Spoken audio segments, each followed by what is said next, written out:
In today's video, we're going to be talking about global migration and how the flows of people can actually promote stability, growth and development within and between countries. This is for the OCR A-Level spec, and we're going to break them down topic by topic. So, like I said, there's three main ideas how migration can create stability, growth and development within a country. So starting with stability, one of the most obvious ways is money can help create stability. Remittances, which is money sent by migrants who have left the country, home to their country, when it's coming in large amounts, it means that there's a regular flow of money in the form of capital or foreign exchange that comes from abroad and enters the country. Here on the picture I've shown money coming into the country of Haiti. This is really important for economic stability because it ensures that economy is getting a regular injection of cash, and therefore the economy has got circulation of money, but it's also got enough money to support the citizens and the government within it. It's not only money that gets brought into a country, but when people migrate and then they return, they often bring back new ideas and values or practices to their home country or their origin country. It could be ideas like democracy and equality, gender equality that they might have seen in the country that they migrated to. And this, when brought back to the source country, can allow for greater peace building, more political awareness, conflict resolution, and therefore we get improvements in terms of greater political and social stability potentially happening in that source country. They can also do really positive elements for the population structure of a country. So in an ageing country like the UK, migrants actually help balance out some of the issues we get of an ageing population because they raise the birth rate, and we also get an injection of lots of people who are of a working age. This is generally just because migrants who are moving globally are often younger, they are unattached, often single, but they're more likely to be of a working age and they're more likely to be younger, therefore they're more got a higher percentage of being able to have children. So having a lot of migrants come to a country can actually increase the birth rate and make sure that there's more people that are able to work and grow the economy. So that creates a stability and less reliance on a smaller working group to support the huge ageing population. So it's a really positive effect for the population structure. We're now going to move on to talk about growth. So one of the obvious ways that migrants can help lead to economic growth is that when they work in a country, anything that they earn helps contribute to the gross domestic product of that country, and they also end up paying taxes, which goes into the coffers of the government, who can use it for whatever they want to use it for. A really interesting myth to dispel is the idea that migrants actually take more in benefits than they pay in taxes. Here's some information from the tax office in the UK, and it shows us that that migrants who come to the UK actually pay more in taxes than they receive by taking any sort of benefits out. So they actually they actually pay more than £22.4 billion in tax, more than they actually take out of the system. So that's an incredible amount of money that migrants have to contribute to the economy and help it grow. They also have a really important role to play in filling gaps in the labour market, both skilled and unskilled. So an example is the agricultural sector in the UK actually needs a lot of seasonal workers. It's got a lot of them from EU migrants who come during the harvesting season. This happens in lots of other countries in Europe, but also around the world. So we actually get those jobs being filled by migrants, and this is good for the economy. It helps it grow because it makes the economy more efficient, but it also enables the industries to run and actually expand and grow because they've got people filling all the jobs that need to be filled. So it's really important in that regard. Another way that they can stimulate growth is when migrants come to a country, they buy products. So, they are consumers, so they can stimulate local economies in that way. They also, when they come to a country, create demand for new products and new markets that maybe weren't there, and therefore new businesses get built up to actually meet this demand.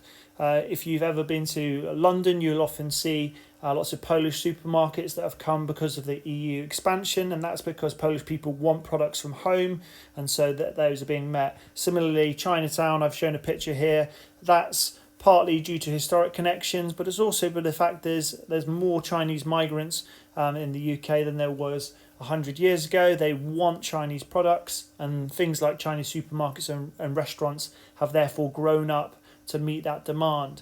That money goes back into the economy, and therefore the economy continues to grow. So migrants as consumers or partly as new businesses are important. A really important thing to say is migrants also become entrepreneurs. So when they come to a country, they set up businesses themselves, which they employ people. That stimulates the economy. That leads to economic growth. A really interesting fact here is that people that are not born in the UK, 17% of them have actually started up companies, compared to UK nationals only 10%. So it shows you that migrants are really important in kind of building and expanding that economy. Last kind of thing to discuss in growth is when we send remittances back to a source country, that goes into families and households. These can be really, really important funds that those families of migrants then start to use.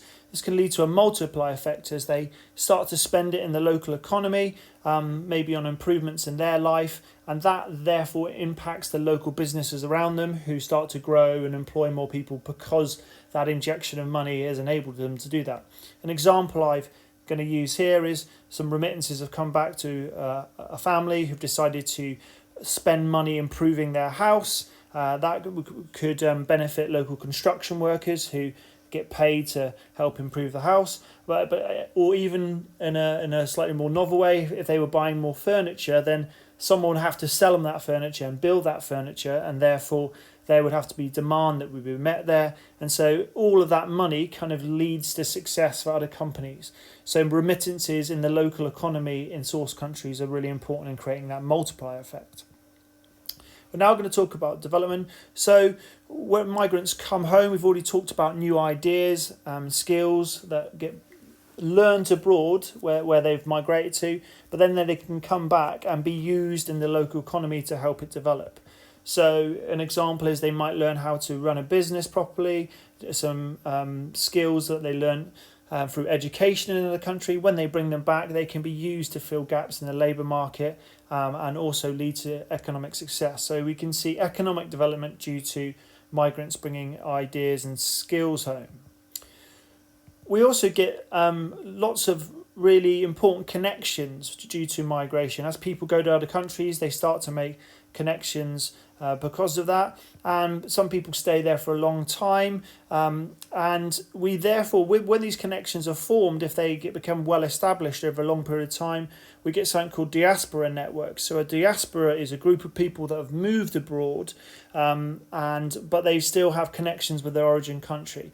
And when you've still got a connection with your origin country, so you've moved from Australia to the UK, but you're still connected to it somehow for a family or friends, it means that money or ideas or anything, skills, technology can flow much more easily between these networks back between the source country and the host country. So some money from Australia can come back much more easily from the UK if there's a long connection there, and that means money that maybe has been made by these diaspora networks of people abroad can be sent home, that can be invested in the home country and therefore lead to further economic development. So these diaspora networks become really important in connecting and building up countries when they've been well established. We talked about social remittances, the idea that not just money comes back, that ideas, values or practices that migrants actually experience can be brought back with them. An example that was done in research was Guatemalan migrants went to the US, and when they came back, they actually brought ideas of contraception and family planning back with them that they'd learned in the US, and that had a really positive impact in some communities in Guatemala because it led to kind of less STDs and kind of smaller families, and that was the idea that socially it started to develop because of the ideas that were brought back by migrants. The last thing to discuss is the UN has a role to play in migration and development. They have these bottom-up projects that are only happen because of a migration link. So an example is that Tunisia and France have a long history of migration because Tunisia used to be a colony of France, and because now there's historic connections between them. And so what's happened, some of the Tunisian diaspora that lives in France, they've actually decided to send money, and they send skilled people back to Tunisia, especially to some of the rural areas, to help the women there actually become more economically independent. The example that is in the picture is they've actually helped some of the women in these really remote Tunisian villages to learn how to breed sheep effectively. That means they can make their own money. It means that they don't have to leave that area. It means they don't have to migrate, so it creates stability in that country. And that's only because there is a really clear connection between Tunisia and France, and the UN helps support this with some of their connections and networks. So if there wasn't a migration happening, there wouldn't be able to be this bottom-up development in some of these countries.